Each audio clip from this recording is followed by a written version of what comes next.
ইন্নাল হামদুলিল্লাহি নাহমাদুহু ওয়া নুসাল্লি আলা রাসূলিহিল কারীম আম্মা বা'দ ফাআউযু বিল্লাহি মিনাশ শাইতানির রাজীম বিসমিল্লাহির রহমানির রহিম। হারামের জন্য অশ্রু না ফেলে হালালের জন্য অপেক্ষা করাই উত্তম। রাত জেগে কান্না করে সেই ব্যক্তির কাছে কাকুতি মিনতি না করে আল্লাহ সুবহানাহু ওয়া তাআলার কাছে কান্না করুন, আল্লাহ সুবহানাহু ওয়া তাআলাকে বলুন। সেই ব্যক্তিকে আপনি পেতে চান, তাহলে সেই ব্যক্তির কথা আল্লাহকে বলুন যে আল্লাহ, আমি ওই ব্যক্তিকে অনেক বেশি ভালোবাসি, আমি তাকে পেতে চাই, তুমি তাকে হালালভাবে পাওয়ার ব্যবস্থা করে দাও। কিন্তু আমরা সবচাইতে বড় ভুল যেটা করি সেটা হচ্ছে আমরা তো আল্লাহর কাছে তার বিষয়ে বলছি, তার জন্য দোয়া করছি, তাকে হালালভাবে পেতে চাইছি, কিন্তু তার সঙ্গে সঙ্গে যেটা করছি তার কাছে আবার কাকুতি মিনতি করছি, তাকে বারবার SMS করছি, তাকে আবার ফিরে পেতে চাচ্ছি, তাকে আবার বলছি যে তুমি আমার সঙ্গে কথা বলো, তুমি আমার সঙ্গে কথা না বললে আমার খারাপ লাগবে, কমসে কম যোগাযোগটা রাখো। তার সঙ্গে হারাম সম্পর্কটাও কন্টিনিউ করছি এবং আল্লাহর কাছেও তাকে হালালভাবে পাওয়ার জন্য দোয়া করছি।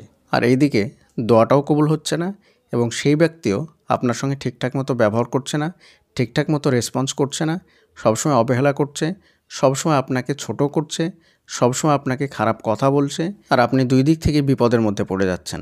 দোয়া কবুল না হওয়ার কারণে একটা বিপদ এবং সেই ব্যক্তির খারাপ ব্যবহার করার কারণে আরেকটা বিপদ। অর্থাৎ দুই দিক থেকে আপনি বিষণ্ণতায় ভুগছেন, দুই দিক থেকে আপনার মন খারাপ হচ্ছে, দুই দিক থেকে আপনি ডিপ্রেশনে পড়ে যাচ্ছেন। কিন্তু আপনার উচিত ছিল শুধুমাত্র আল্লাহর কাছে তার জন্য হালালভাবে দোয়া করা এবং তাকে চিরতরে জীবন থেকে বিদায় করে দেওয়া। আপনারই উচিত ছিল তাকে ব্লক করা, কিন্তু আপনি তো তাকে ব্লক করেনই। উপরন্তু সেই ব্যক্তি আপনাকে যখন ব্লক করে দিয়েছে তখন আপনি আবারও ডিপ্রেশনে পড়ে গিয়ে তার সঙ্গে সব দিক থেকে সার্বিকভাবে যোগাযোগ করার চেষ্টা করছেন, বারবার SMS করছেন, বারবার পায়ে ধরছেন, বারবার কাকুতি মিনতি করছেন। প্রিয় ভাই, প্রিয় বোন, আপনি যখন আল্লাহর কাছে তার বিষয়ে দরখাস্ত দিয়েই দিয়েছেন, তাহলে তার সঙ্গে আবার যোগাযোগ করার কী দরকার ছিল আপনার? তার মানে এটাই বোঝা যায় আপনার আল্লাহর প্রতি ভরসা নেই এবং আল্লাহকে দেখে আপনার ভয় নেই, যার কারণে তাকে ছাড়তে পারছেন না। যদি সত্যি আপনার আল্লাহর প্রতি পরিপূর্ণভাবে ভরসা থাকতো, আল্লাহর উপরে ভয় থাকতো, তাহলে কখনোই আপনি তার সঙ্গে পুনরায় যোগাযোগ করতেন না। আপনার নিশ্চিন্তে আল্লাহর প্রতি ভরসা করে থাকা উচিত ছিল এবং আল্লাহর ভয়ে তাকে ব্লক করা উচিত ছিল, তার সঙ্গে হারাম সম্পর্কটাকে ছিন্ন করা উচিত ছিল। মনে রাখবেন, আল্লাহ সুবহানাহু ওয়া তাআলা যদি আপনাকে দিতে চান, তাহলে সারা পৃথিবীর কারো ক্ষমতা নেই সেই জিনিসটা আপনার জীবন থেকে আটকে রাখবে। আর যদি আল্লাহ আপনাকে দিতে না চান, তাহলে সারা পৃথিবীর কারো ক্ষমতা নেই সেই ব্যক্তিকে আপনার করে দেবেন। আল্লাহ যদি তার অন্তরটাকে পরিবর্তন করে দিয়ে তার অন্তরের মধ্যে আপনার প্রতি ভালোবাসা দেন, তাহলে সেই ব্যক্তি হাজার চেষ্টা করে আপনার থেকে দূরে থাকতে পারবে না।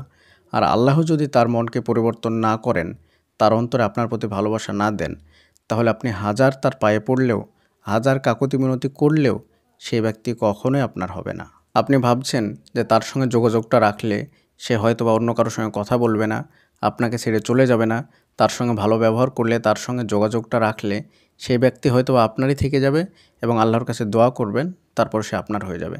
এটা কখনোই সম্ভব নয়। একেতে হারাম সম্পর্ক থাকলে দোয়াই কবুল হয় না, তাহলে আল্লাহ তাআলা তার অন্তরটাকে আপনার জন্য কিভাবে পরিবর্তন করবেন? তাই তার পিছনে সময় নষ্ট না করে, তার জন্যে কাকুতি মিনতি কান্নাকাটি পায়ে ধরা না করে, যিনি অন্তরে পরিবর্তনকারী তিনার কাছে কাকুতি মিনতি কান্নাকাটি করুন, তিনিও অন্তর পরিবর্তন করে দেবেন। তিনি পরিবর্তন করে দিলে আপনাকে যে চায় না সেও এসে আপনার পায়ে পড়বে, আর তিনি পরিবর্তন করে না দিলে আপনাকে যে চায় সেও আপনার থেকে দূরে সরে যাবে। আল্লাহকে ভয় করে আল্লাহর হস্তে সমস্ত হারাম অবৈধ সম্পর্ক থেকে আজকে থেকে বেরিয়ে আসুন, আল্লাহর কাছে দোয়া করুন একনিষ্ঠভাবে এবং আল্লাহর উপরেই ভরসা করুন। তিনিই পারেন মানুষের অন্তর পরিবর্তন করতে।